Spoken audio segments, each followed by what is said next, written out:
और इस वक्त की बड़ी खबर, महाराष्ट्र के चुनावी घमासान में अब उलेमा बोर्ड की एंट्री हो गई है। एमवीए यानी महाविकास आघाड़ी के लिए ऑल इंडिया उलेमा बोर्ड चुनाव प्रचार करेगा। दरअसल एमवीए ने उलेमा बोर्ड के समर्थन की सभी शर्तें मान ली है। सभी 17 मांगों पर एमवीए ने अब मुहर लगा दी है। इन मांगों में जो बड़ी मांग है वो है महाराष्ट्र में आरएसएस पर बैन की मांग का समर्थन, साथ ही महाराष्ट्र में मुसलमानों को 10% आरक्षण का भी समर्थन किया गया है। तो ऑल इंडिया उलेमा बोर्ड महाराष्ट्र में चुनाव में प्रचार करेगा महाविकास आघाड़ी के लिए। महाविकास आघाड़ी यानी कि कांग्रेस, शिवसेना, उद्धव ठाकरे और शरद पवार का जो एनसीपी का गुट है उसका गठबंधन, उसके लिए प्रचार करेगा उलेमा बोर्ड। 17 मांगे रखी गई थी 17 मांगे रखी गई थी ऑल इंडिया उलेमा बोर्ड की तरफ से, जिसको लेकर अब एमवीए ने जो है ये मांगे मान ली है। इन मांगों में सबसे बड़ी मांग ये थी कि महाराष्ट्र में आरएसएस पर बैन की मांग का समर्थन किया जाए। साथ ही महाराष्ट्र में मुसलमानों को 10% आरक्षण का भी समर्थन जो है एमवीए की तरफ से किया जा चुका है। और अब ये दो तस्वीरें आपको दिखा रहे हैं। चुनाव में उलेमा बोर्ड की अब एंट्री हो चुकी है। आरएसएस के खिलाफ एमवीए अब एक साथ दिखाई दे रहा है। तो पहले मुसलमान वोटों की गोलबंदी के लिए एनजीओ सामने आए थे जो कि प्रचार कर रहे थे और ईमान वालों को बाकायदा क्वेश्चनियर भेज करके ये कह रहे थे कि एमवीए यानी महाविकास आघाड़ी का समर्थन करे। और अब जो उलेमा बोर्ड है उसने अपनी मांगों का एक पुलिंदा थमाया है और एमवीए यानी महाविकास आघाड़ी ने उसे स्वीकार भी कर लिया है। शरद पवार ने उसे स्वीकार भी कर लिया है उलेमा बोर्ड की शर्तों को।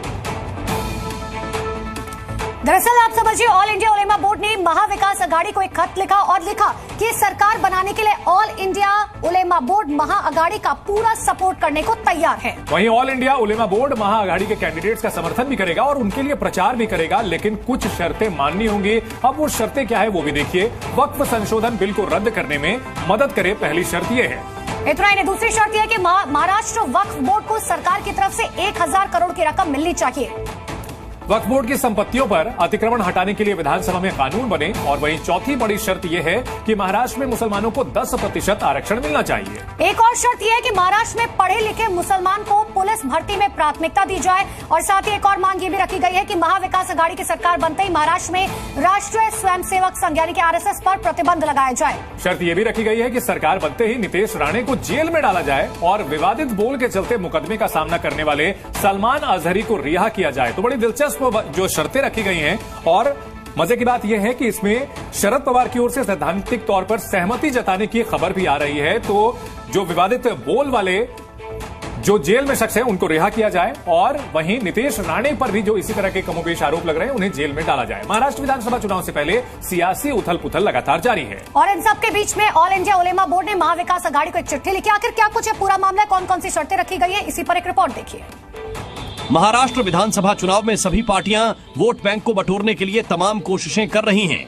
इस बीच ऑल इंडिया उलेमा बोर्ड ने महाविकास आघाड़ी को एक चिट्ठी लिखकर सरकार को समर्थन की पेशकश कर दी है। इतना ही नहीं, ऑल इंडिया उलेमा बोर्ड ने सभी उम्मीदवारों के लिए प्रचार करने का भी भरोसा दिया है। ऑल इंडिया उलेमा बोर्ड का महाविकास आघाड़ी को समर्थन और प्रचार का भरोसा एमवीए के वोट बैंक में एक बड़ा बदलाव कर सकता है। ऑल इंडिया उलेमा बोर्ड ने ऑफर तो दिया, लेकिन अपनी महाराष्ट्र की नौकरियों में मुस्लिमों को 10% आरक्षण समेत शर्तों की लंबी चौड़ी लिस्ट भी थमा दी है। उलेमा बोर्ड ने महाविकास आघाड़ी से 17 मांगों की लिस्ट दी है। महाविकास आघाड़ी ने भी ऑल इंडिया उलेमा बोर्ड के ऑफर को स्वीकार कर लिया और धन्यवाद दिया है, तो उनकी शर्तें भी मान ली हैं।